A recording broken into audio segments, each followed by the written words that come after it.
الرحمن الرحيم باب قول الله تعالى ونضع الموازين القسط ليوم القيامة وأن أعمال بني آدم وقولهم يوزن وقال مجاهد القسطاس العدل بالرومية ويقال القسط مصدر المقسط وهو العادل وأما القاسط فهو الجائر وبه قال حدثنا أحمد بن إشهاب قال حدثنا محمد بن فضيل عن عمارة بن القعقاع عن أبي زرعة عن أبي هريرة رضي الله تعالى عنه أنه قال قال النبي صلى الله عليه وسلم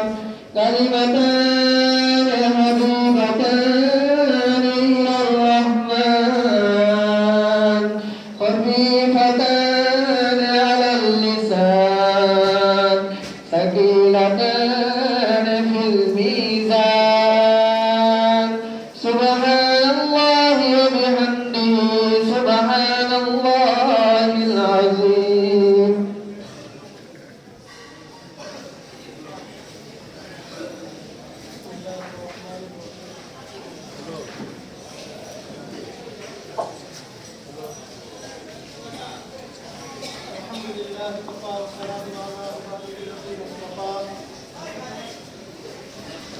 अम्मा बाद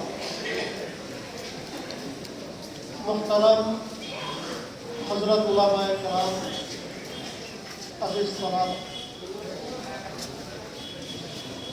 तो समय একেবারে কম আমাদের সামনে নামাজ রয়েছে এজন্য সংক্ষেপে বুখারী শরীফের শেষ হাদিস সম্পর্কে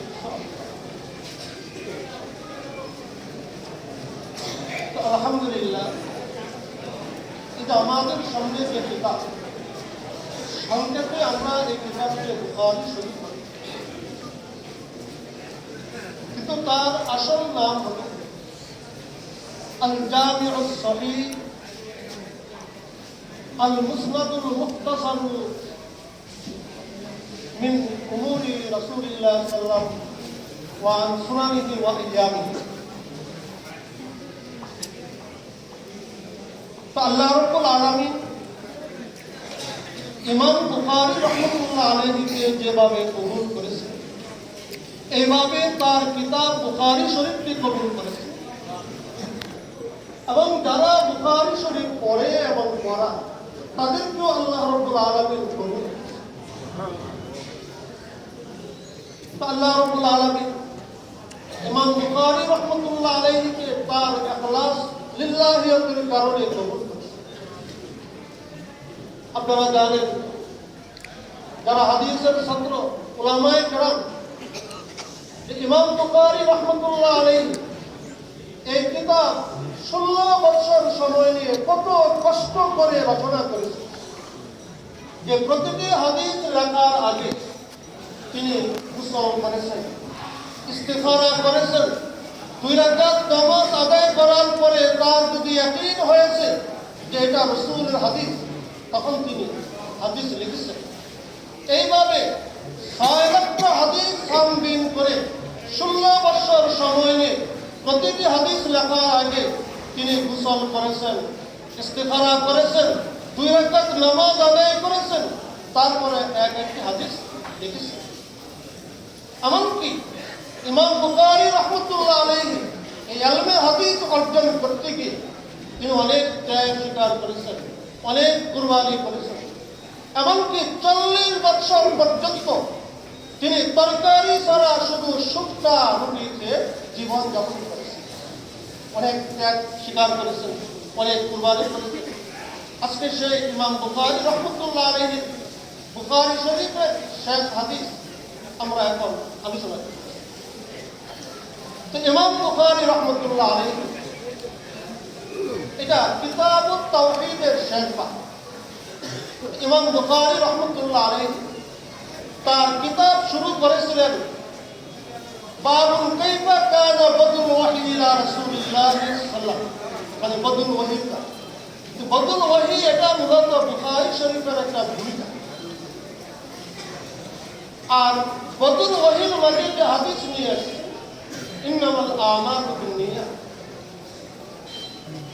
তো ইমাম বুখারী রাহমাতুল্লাহ আলাইহি ওয়াহির দ্বারা কিতাব বুখারী কেন শুরু করেছেন তার কারণ হলো যে আল্লাহ রাব্বুল আলামিন আমাদেরকে সৃষ্টি করেছেন দুনিয়া আখিরাতে আমাদের নাজাত, আমাদের কামিয়াবি সফলতা কিভাবে অর্জন হবে, কোন কাজে আল্লাহ রাজি, কোন কাজে আল্লাহ অসন্তুষ্ট হন, কোন কাজ করলে জান্নাত অর্জন করা যাবে, কোন কাজ করলে জাহান্নামে যেতে হবে, এই সব কিছু জানা যায় ওয়াহির মাধ্যমে।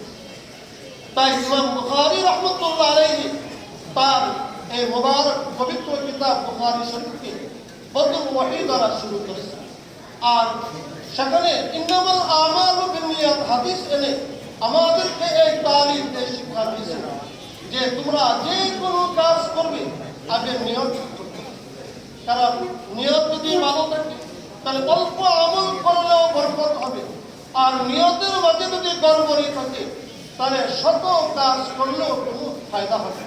এই জন্য ইমাম বুখারী রাহমাতুল্লাহ আলাইহি যারা বুখারী পড়বে পড়াবে তাদেরকে এই শিক্ষা দিচ্ছেন যে আগে নিয়ত, তারপরে তিনি কিতাবুল ঈমান, তিনি ইবাদত, মুআমালাত, মুআশারাত একের পর এক বাব দিয়েছেন। আমাদেরকে এই তারিখ, এই শিক্ষা দিয়েছেন যে তোমাদের নিয়ত ঠিক থাকতে হবে, তোমাদের ঈমান আকীদা ঠিক থাকতে হবে, আর তোমাদের সব কিছু, তোমাদের ঈমান, তোমাদের ইবাদত, তোমাদের মুআমালাত, তোমাদের মুআশারাত সব কিছু ওহী অনুযায়ী তথা কুরআন হাদিস মোতাবেক হতে হবে। তাহলে তোমাদের নেকির পাল্লা ভারী হবে। হাশরের ময়দানে আল্লাহ রাব্বুল আলামিন যে মিজানের কথা বলেছেন যে ওয়ানাদাউল মাওয়াজিনাল কিসত, যে আমি কিয়ামতের ময়দানে ইনসাফের পাল্লা স্থাপন করব। তোমরা যদি তোমাদের নিয়ত ঠিক থাকে, তোমাদের ঈমান আকীদা ঠিক থাকে, তোমাদের ইবাদত, মুআমালাত, মুআশারাত সব কিছু যদি ওহী অনুযায়ী হয়, কুরআন সুন্নাহ মোতাবেক হয়, তাহলে হাশরের ময়দানে আল্লাহ রাব্বুল আলামিন যে ইনসাফের পাল্লা স্থাপন করবেন সেখানে তোমাদের নেকির পাল্লা কি হবে, ভারী হবে। আর বিশেষ করে ইমাম বুখারী রাহমাতুল্লাহ আলাইহি কিতাবুত তাওহীদের মধ্যে 58টি বাব তরজমাতুল বাব কায়েম করেছেন। আর সর্বশেষ তরজমাতুল বাব কায়েম করেছেন বাবু কাউলিল্লাহি ওয়া নাদাউল মাওয়াজিনাল কিসত লিয়াউমিল কিয়ামah। আর ইমাম বুখারী রাহমাতুল্লাহ আলাইহি এই প্রত্যেকটি বাবের মাঝে কোনো না কোনো বাতিল ফিরকাকে খণ্ডন করেছেন। সর্বশেষ যে তরজমাতুল বাব কায়েম করেছেন এটাও ওই মুতাজিলাদের একটি আকীদা, ভ্রান্ত ধারণাকে খণ্ডন করার জন্য তিনি এই তরজমাতুল বাব কায়েম করেছেন। কারণ মুতাজিলাদের আকীদা বিশ্বাস হলো এই যে কোরআনে কারীমের মধ্যে ওয়ানাদাউল মাওয়াজিনাল কিসত আছে, যে আমি হাশরের ময়দানে ইনসাফের পাল্লা স্থাপন করব, তারা ওই মিজান পাল্লাকে অস্বীকার, তাদের যুক্তি হলো যে জিনিস ধরা যায় না, ছোঁয়া যায় না, দেখা যায় না, মানুষের কথা, মানুষের আমল, এগুলো তো আরো এগুলো দেখা যায় না, এগুলো ধরা যায় না, ছোঁয়া যায় না, তাহলে এগুলোকে কিভাবে ওজন দেওয়া হবে? এই জন্য তারা বলে যে এখানে উদ্দেশ্য হলো যে আল্লাহ তাআলা হাশরের ময়দানে মানুষের সাথে ইনসাফের মুআমালা করবে। ইমাম বুখারী রাহমাতুল্লাহ আলাইহি মুতাজিলাদের এই আকীদা, তাদের এই ভ্রান্ত ধারণাকে খণ্ডন করার জন্য বুখারী শরীফের সর্বশেষ তরজমাতুল বাব কায়েম করেছেন যে বাবু কাউলিল্লাহি ওয়া নাদাউল মাওয়াজিনাল কিসত লিয়াউমিল কিয়ামাহ ওয়া আন্না আমালা বনি আদম ওয়া কাউলাহুম ইউজান, যে আদম সন্তানের সমস্ত আমল এবং তাদের কথা ওজন দেওয়া হবে, মাপা। এটা এক সময় যে এগুলো মানুষের আমল, কথা, এগুলো ধরা জানা, ছোঁয়া জানা, দেখা জানা, এগুলো কিভাবে আমল করা হবে তো মুকাদ্দরাতে জবাব দেওয়া লাগছে। কিন্তু আলহামদুলিল্লাহ এখন এই বিজ্ঞানের যুগে এটা প্রমাণিত যে এমন অনেক জিনিস যা দেখা যায় না, ছোঁয়া যায় না, ধরা যায় না, তারপরেও সেটা কি করা যায়, মাপা যায়, ওজন করা যায়। এই যে জ্বর মাপা হয়, জ্বর কি দেখা যায়? দেখা যায়। এই যে আপনার ওই যে গরম তাপমাত্রা মাপা হয়, এটাও দেখা যায় না, ধরা যায় না, ছোঁয়া যায় না, অথচ মাপা আপনার ওই ঠান্ডা বাতাস, এই সব জিনিস আপনার দেখা যায় না, ধরা যায় না, ছোঁয়া যায় না, তারপরেও ওজন দেওয়া। আলহামদুলিল্লাহ এটা আল্লাহ পাকের মেহেরবানি যে এই বিজ্ঞানের যুগে এটা প্রমাণ হয়ে গেছে যে জিনিস ধরা যায় না, ছোঁয়া যায় না, দেখা যায় না, সেটাও কি মাপা যায়।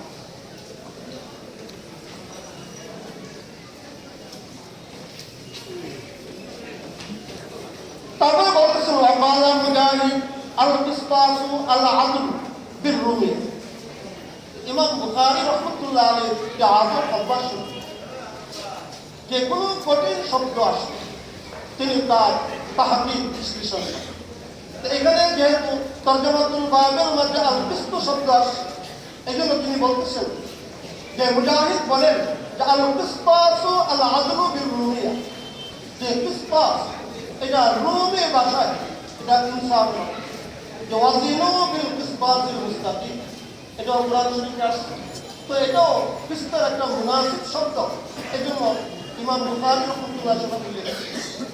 তারপরে বলতেছেন ওয়া ইউকালু আল কিসতু মাসদারুল মুকসিব ওয়া হুয়া আল আদিল, যে বলা হয় যে আল কিসতু মাসদারুল মুকসিব, এটা মুকসিবুনের মাসদার।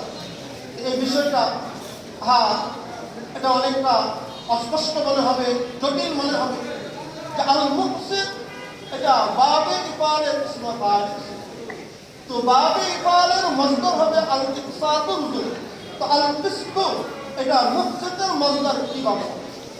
এজন্য আল ইসতালাবা ওই বাইরের সূত্রে দেওয়া আছে আই আল মাহজুবুজ জাওয়ায়েদ, ওই যে ইকসাতের মধ্যে যে জাওয়ায়েদ মানে শুরুতে হামজা এবং সিনের পরে যে আলিফ আছে এইগুলো বাদ দিলে তখন কি হয়ে যাবে? মাসদার। অথবা কেউ কেউ বলছেন এখানে মাসদার অর্থ উৎস, মাদ্দা, যে আল কিসতু মাসদারুল মুকসিদ, যে আল কিসতু এটা মুকসিদের মূল মাদ্দা, মূল উৎস। ওহুল আদিল ওয়া আমাল কাসিতু ফাওয়াল জাইল। আবার কোরআন কারীমের এক জায়গায় আল কাসিত শব্দ যার অর্থ জায়েদ, জালেম। তাহলে এখন প্রশ্ন হবে যে যে মুকসিদ অর্থ হলো ইনসাফ, আর এই আল কাসিত অর্থ জুলুম। আসলে আজিজ তলাবা তোমরা সরফের কিতাব পড়ে আসে যে ওই পাঞ্জেগার এবং এলমুসিগার পরে ওই এলমুসিগার পরে হুসুলে আকবরী, তো হুসুলে আকবরীর মধ্যে ওই বাবগুলোর খাসিয়ত সম্পর্কে পড়ানো হয়, আলোচনা করে। তো সেখানে আসছে যে বাবে ইফালের একটি খাসিয়ত বৈশিষ্ট্য হলো সলবে মাথা। তো আল কাসিতুন সুলাসি মুজাররাদের মধ্যে অর্থ হলো জুলুম। তাহলে জুলুম যদি সলব করে দেওয়া হয়, জুলুম যদি উঠিয়ে দেওয়া হয়, তখন কি হবে? ইনসাফ। কাজে আর কি এগুলো ঝামেলা। তারপরে হাদিসের মাঝে হাদাসানা আহমদ ইবনে ইসকাব, হাদিস তলাবা এই শব্দটা দুই ভাবে করা হয়, আশকাবা ইসকাব। এটা হামজার মাঝে জবর এবং কাসরা দুই ভাবে করা হয়। আবার শব্দটা গায়রে মুনসারিফ মুনসারিফ দুই ভাবে করা হয়। যদি গায়রে মুনসারিফ হয় তাহলে ওই আলম এবং উজমার কারণে গায়রে মুনসারিফ হয়, তখন আশকাবার মাঝে ফাতা হয়। আবার অনেকে এই শব্দকে আরবি ধরে একে মুনসারিফ করে। যদি আরবি হয় তখন আলমী এক সবব দ্বারা কি হবে না, গায়রে মুনসারিফ হবে। এখানে একটা বিষয় বুঝতে হবে যে আসলে আল্লাহ তাআলা ইমাম বুখারী রাহমাতুল্লাহ আলাইহি এত মেধা, এত স্মরণ শক্তি, এত সলাহিয়ত যোগ্যতা দান করেছিলেন যে তিনি বুখারী শরীফের প্রথম যে হাদিসটি উল্লেখ করেছেন ইন্নামাল আমালু বিন্নিয়াত, ওই হাদিসটি তার শাইখ হুমায়দি থেকে বর্ণনা করেছেন। আর সর্বশেষ যে হাদিস এটি আহমদ বিন আশকাব, তাহলে আহমদের মাঝেও মাদ্দা, হা মিম দা। আর প্রথম যে হাদিস সেখানে হুমায়দির মাঝেও মাদ্দা হলো হা মিম দা। তিনি বুঝাতে চাইছেন যে আলহামদু আউয়ালান ওয়া আখিরান, যে শুরু এবং শেষে সর্ব অবস্থায় আল্লাহর প্রশংসা করতে হবে। সুবহানাল্লাহ।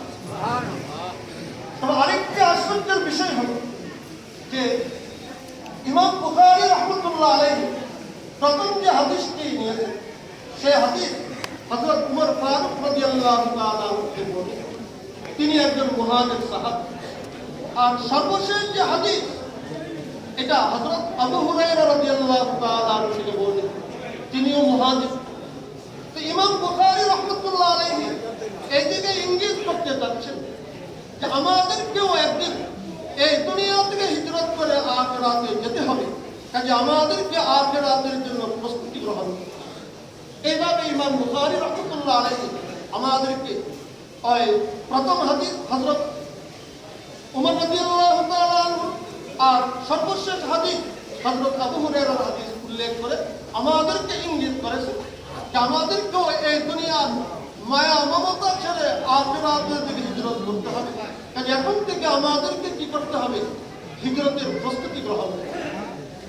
আর আরেকটা বিষয়, হযরত উমর ফারুক রাদিয়াল্লাহু তাআলা আনহু সাহাবায়ে কেরামের মাঝে আফকাহুস সাহাবা ছিলেন। আল্লাহ তাআলা তাকে দ্বীনের তাফাক্কু এত বেশি দান করেছিলেন যে বুখারী শরীফের মাঝে আসে যে বেশ কয়েক জায়গায় আল্লাহ রাব্বুল আলামিন উমর ফারুক রাদিয়াল্লাহু তাআলা আনহুর মর্জি মোতাবেক কুরআনে কারীমের আয়াত নাযিল করেছেন। এটা শুধু তার তাফাক্কুরের কারণে। তাহলে উমর ফারুক রাদিয়াল্লাহু তাআলা আনহু তিনি হলেন আফকাহুস সাহাবা। আর বুখারীর সর্বশেষ হাদিসের রাবী হযরত আবু হুরায়রা রাদিয়াল্লাহু তাআলা আনহু তিনি হলেন আহফাজুস সাহাবা। সাহাবায়ে কেরামের মাঝে তিনি রাসূল থেকে সবচেয়ে বেশি হাদিস বর্ণনা করেছেন। আল্লামা আইনির বর্ণনা অনুযায়ী 5374টি হাদিস তিনি রাসূল থেকে বর্ণনা করেছেন। এত অধিক হাদিস অন্য কোনো সাহাবী রাসূল থেকে বর্ণনা করেছেন। তাহলে বুখারীর যে প্রথম হাদিস উমর ফারুক রাদিয়াল্লাহু তাআলা আনহু তিনি হলেন আফকাহুস সাহাবা। আর বুখারী শরীফের সর্বশেষ হাদিসের রাবী হযরত আবু হুরায়রা রাদিয়াল্লাহু তাআলা আনহু তিনি হলেন আহফাজুস সাহাবা। তো ইমাম বুখারী রাহমাতুল্লাহ আলাইহি দিকে ইঙ্গিত করতে চাইছেন যারা বুখারী পড়ে, যারা বুখারী পড়াবে তাদের মাঝে তাফাক্কু থাকতে হবে। দ্বীনের সমুদ নজর ফিকির করার ক্ষমতা থাকতে হবে এবং তাদেরও কি থাকতে হবে? সত্য ইতকাল, কুওয়াত হাফেজা, স্মরণ শক্তি থাকতে হবে।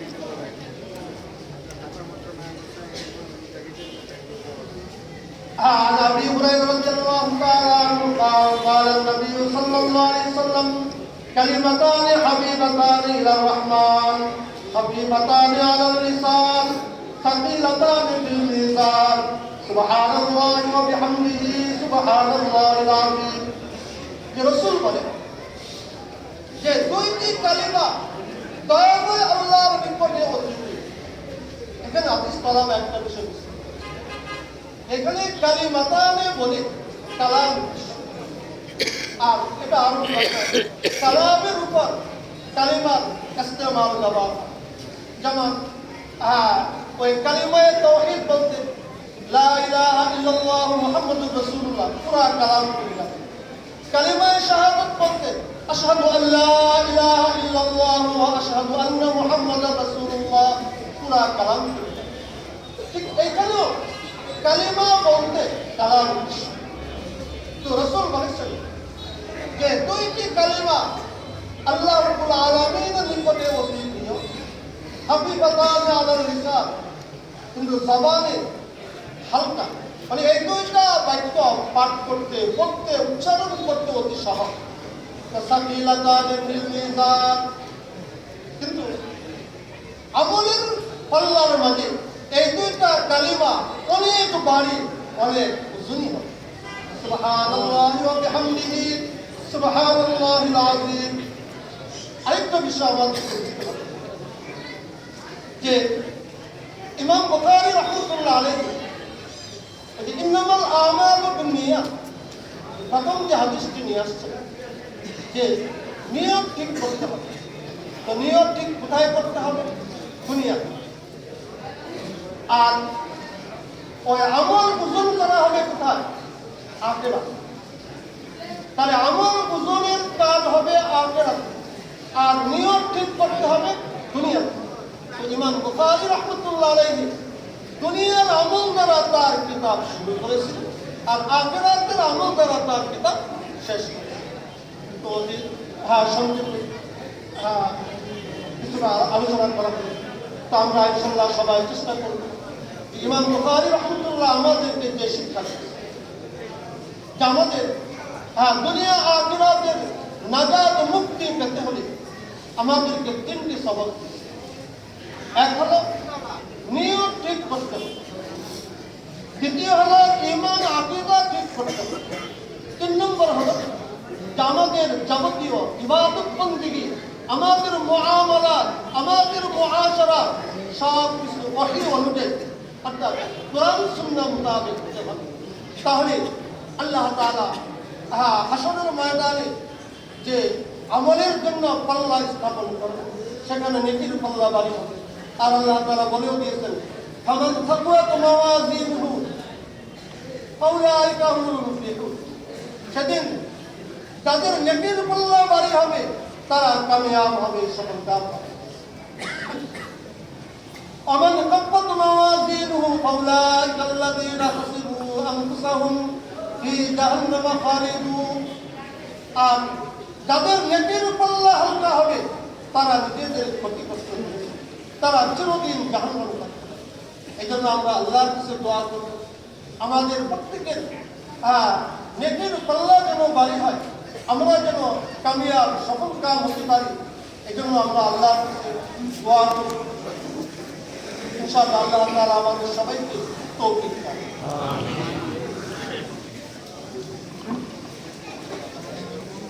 আলহামদুলিল্লাহ, এ পর্যায়ে আমাদের দস্তারে ফজিলত প্রদান করবেন আমাদের শাইখ মুর্শেদ এবং আমাদের ঢাকা থেকে আগত সম্মানিত মেহমানগণ।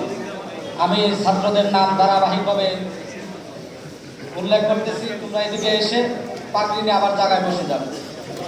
মাওলানা মোহাম্মদ উবাইদুল করিম, পিতা মোহাম্মদ হারিস মিয়া, উপজেলা জয়দেবপুর, জেলা গাজীপুর।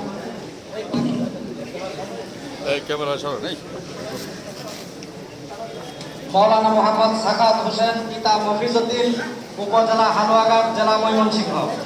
মাওলানা সোহাইব ইবনে রফিকুল ইসলাম, পিতা রফিকুল ইসলাম, উপজেলা গফরগাঁও, জেলা ময়মনসিংহ। মাওলানা মোহাম্মদ তামিম চৌধুরী, পিতা রবিউল ইসলাম চৌধুরী, গোপালগঞ্জ, জেলা গোপালগঞ্জ।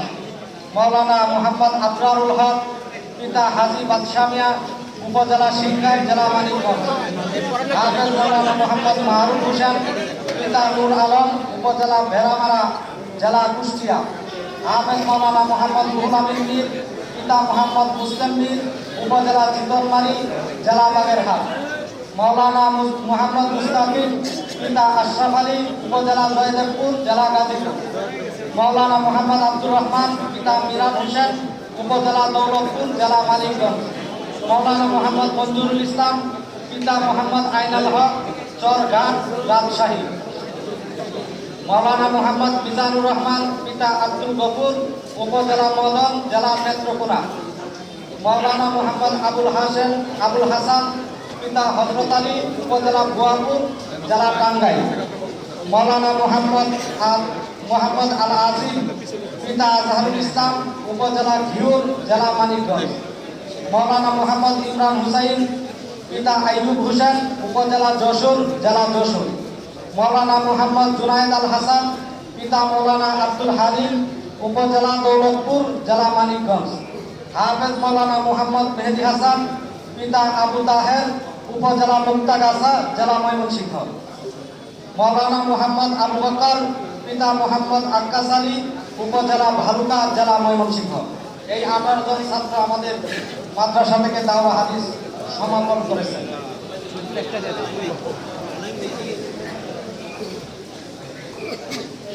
এ পর্যায়ে যারা ইফতা বিভাগ সমাপন করে পাগড়ি নিবে তাদের নাম উল্লেখ করতেছে না। ইফতা বিভাগ